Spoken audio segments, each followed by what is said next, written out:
Hi everybody. The game against Oklahoma City was Moses Moody's first real extended play in a serious situation. He came in at the beginning of the second quarter and left with about 3 minutes to go, so that's a really heavy chunk of time against a Thunder team that the Warriors definitely had to take seriously in order to beat. Moody would later come in to play the whole fourth quarter, but that was garbage time. We're going to see a lot of confusion on offense, which is understandable because Moody hasn't been with the team very long, but in the end, Moody came in when the Warriors were up 8, and he left with the Warriors up, I think, 18. So in the end, the lineup had a positive effect, and I don't think anyone was expecting Steve Kerr to stick with Moody for 9 straight minutes, so he couldn't have been doing that badly. The first possession, the Warriors start out in a 1-2-2 zone. Zone means that you're not covering any specific man, you are covering your area. Here, the Oklahoma City bench just didn't know how to handle it. They just try a straight baseline backdoor cut. He tries a bullet pass through, but good to see Otto Porter Jr. being alert and quick. Deflects that. And our friend Moses Moody is the one who ends up with the loose ball. And he's smart enough to immediately dump it off. Smart rookie. Andre comes up with the rebound, and now the most important thing Moody can do while he's on the court is run his butt off and be ready to shoot. The Thunder defense is disorganized. For some reason they have 3 men keying in on Andre. This man is covering Bjelica. Our friend Moody is trailing, and as I mentioned, OKC with the unorthodox triple team of Andre at the arc, leaving Moody a clean spot up at the wing. And he drains it like a pro. And the bench is pretty psyched. Clay is up, reloading his 3 shotgun. If Moody can just keep on doing that, play good defense, and shoot those spot up threes, that's pretty good. I like Moody's communication. I feel like this is a good sign that he's so vocal, telling Andre what's happening, that there's a cutter over here, this guy's probably going to come screen you. The Thunder really have no idea what to do. They're just swinging the ball around the perimeter, hoping something good will happen. In theory, if this is a 1-2-2, then there's a soft spot right in the middle of the zone, so the Thunder do identify that. And I don't know how efficient a shot this is, though. It's a short shot. I think this is Poku, but it's contested, and he just misses it by a lot. 14 on the shot clock. So Poole is going to reset all the way to the corner to Moody. There's a throw in. Moody immediately throws it to the wing. In the classic Kerr offense, you have post splits, right? We have a player in the post, the ball enters to him, and then you have 2 men here who are going to screen for each other. That's the post split. Otto Porter looks around for a couple seconds trying to figure out, where do we go in this offense? No one's moving around. So he remembers, hey, let's just run the base offense, the post split. So he tells Moody, hey, come over here. He makes a hand signal. He wants Moody to come up here and get the ball. Porter will come back over here, so it's more this formation. Porter can set a screen for Moody. That's the classic post split. So he says, come over here. And then he's pointing, saying, hey, enter into the post. Here's Bjelica saying, yeah, throw it to me in the post. I got a mouse in the house. Let's do it. This fellow is tiny guarding me. So Moody does enter into the post. And now look at what's happening. So Otto Porter Jr. is looking at Moody, expecting to come set a cross screen for him. Or possibly that Moody will set a screen for Otto Porter Jr. Like, that's how the post split works. That's not what Moody is thinking. You see he's already dynamically in motion. The Thunder are playing a very loosey-goosey defense here. There's no one near Otto Porter Jr. So Moody just starts cutting this way, which is not really a part of the Warriors' offense. Otto Porter Jr.'s kind of got a look of, hey, where you going? I'm trying to come over here and screen for you, my man. And as he's signaling Moody, he's got the little thumb over his arm saying, hey, come take my screen. As he's doing that, Bjelica bullets a pass at Otto Porter Jr., which is, again, not really part of the base offense. And I think if you look at Otto Porter Jr.'s body language, he's got a, what the heck are you doing throwing this ball to me? Is this really coming at me? And it's just sheer reflexes that he can catch this. Like, ooh, okay. Like, he was in mid-signal. So he says, hell, there's 5 on the shot clock. Let's do this. And he does it. In case you forgot, here's the post split as God intended it to be run. Andre is dribbled up. He's entering the ball to the post. Now we've got two players here. Andre's going to come over here and screen for the next player. That's the classic post split. There it is. There's a screen. Jordan Poole is pretty open here, but I guess he doesn't want to break the offense. And he hesitates long enough for the Thunder to recover. Moody is kind of wondering where he's supposed to go because Andre did that post split. He's at that screen and now he's drifting away. I think the Warriors want to reset and try another post split, but Andre doesn't want to be the one spotting up, so he makes a little subtle motion with his hand, just a little flick saying, hey man, you go take the spot. And Otto Porter Jr. is pointing saying, hey, reset to the top, and then he realizes there's no one at the top, so he's telling Moody, yo, go get that ball at the top, and Moody finally nods and says, okay, I get it, I have to rotate here. Andre's pointing, hey, go this way. Everyone's pointing, go west, young man. So Moody goes to the top. I think that they want him to swing it all the way. Bjelica, Poole is pointing towards Bjelica, and you can see Otto Porter is pointing towards Bjelica. Let's do a post split. Give it to my man Bjelica, and then he can enter it, da-da-da.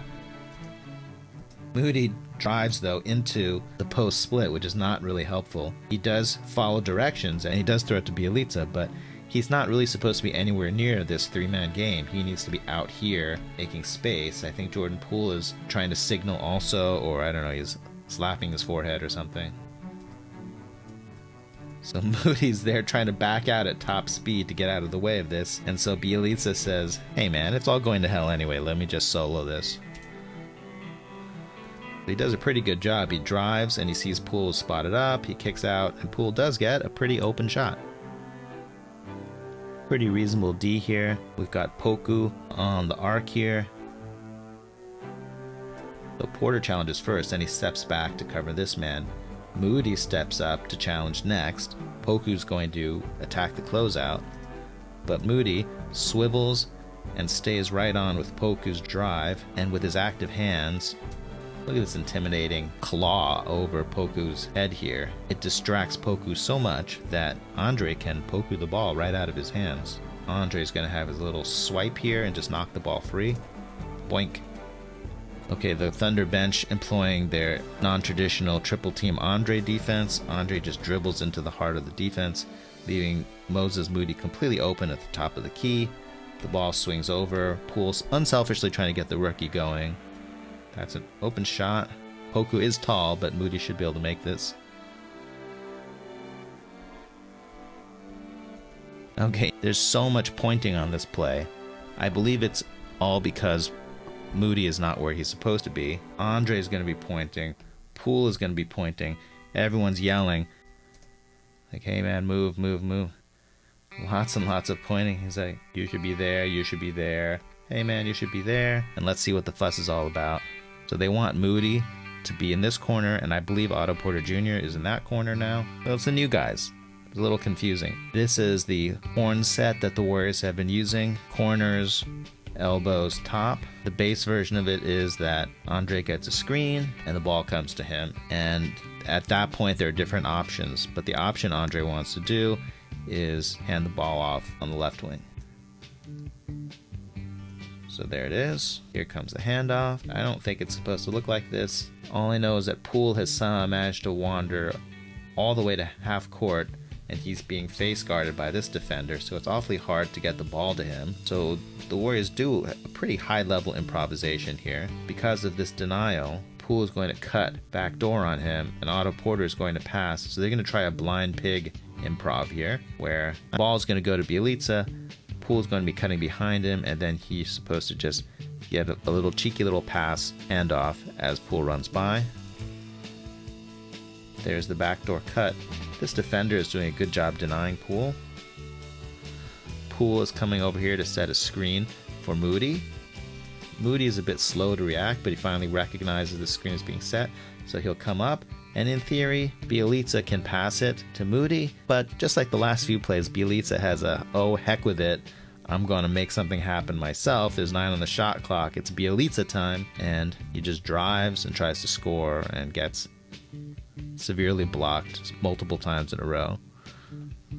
This is a pretty nice move on this pick and roll by Giddey. A little crossover to split the defenders. Moody is low man.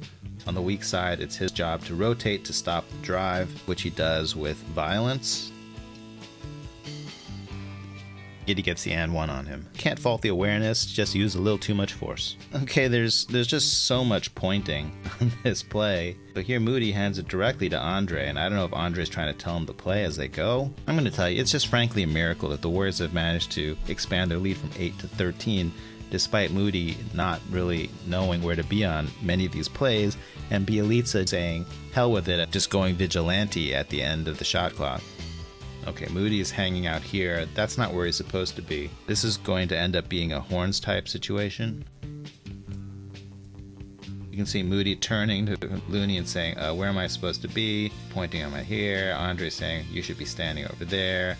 Wiggins is pointing as well. There's a lot of real-time tutoring happening. So Moody finally comes over. Andre pointing. Steve Kerr is here yelling, I think, where to be. Yeah, in fact, you can see Steve Kerr pointing, saying, hey, you should be over there. This play is starting to look like a mess, and I believe it was supposed to be a clay play like you'll see in a couple of plays. Poole has his own idea. He's saying someone should go this way. It's just a mess. So finally, Andre says, this is not working. So, hey, come on, come and screen this guy.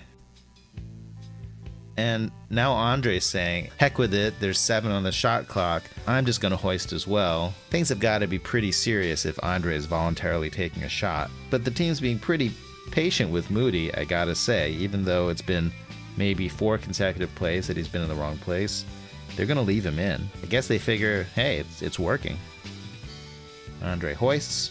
Predictable result. Andre, to just hoist a shot like that, he's definitely giving off vibes of, hey, I'm going to the bench soon. I'm going to put the style in freestyle. Next play down, Andre gets the ball. There's Euro foul, and then, that would have been so good, but he misses. The bench is seriously amused by Andre's self-alley-oop dunk attempt. Moody does have that young energy to sneak off camera, and he's completely behind the defense here. The Thunder are having their own pointing game, like, hey, how come I only see 4 Warriors? We still don't see where Moody is, right? Well, there he is. He's snuck behind the whole team. He's open for a dunk here. If only the Warriors can get him the ball. I guess we didn't feel like having an alley-oop here. Instead, this is a very responsible reset to the top.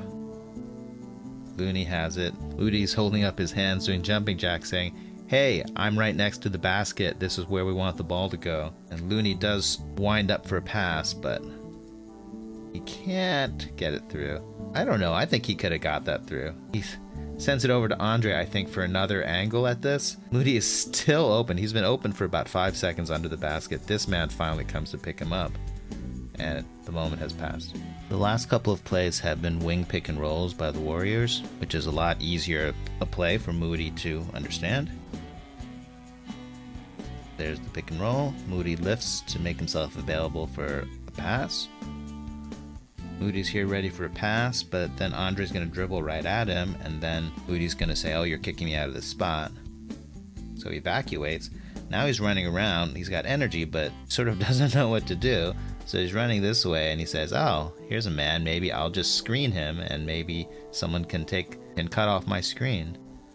So here he takes a very awkward path, gets ready to screen that guy. No one is responding at all to his offer to screen. He's like, hey, I'm here available to screen your man. Wiggins is not interested. Finally, Moody just gets out of the way. Wiggins cuts through. Poole will cut after him. It's all just kind of a mess. Moody is just floating around. Though Moody does have energy, he does try to cut, but he's covered by Giddey. Then he says, okay, I'm going to clear out. Who knows, maybe I can get an exit screen. But he turns and no one is interested. He's looking around saying, well, what do I do now? No one's interested here.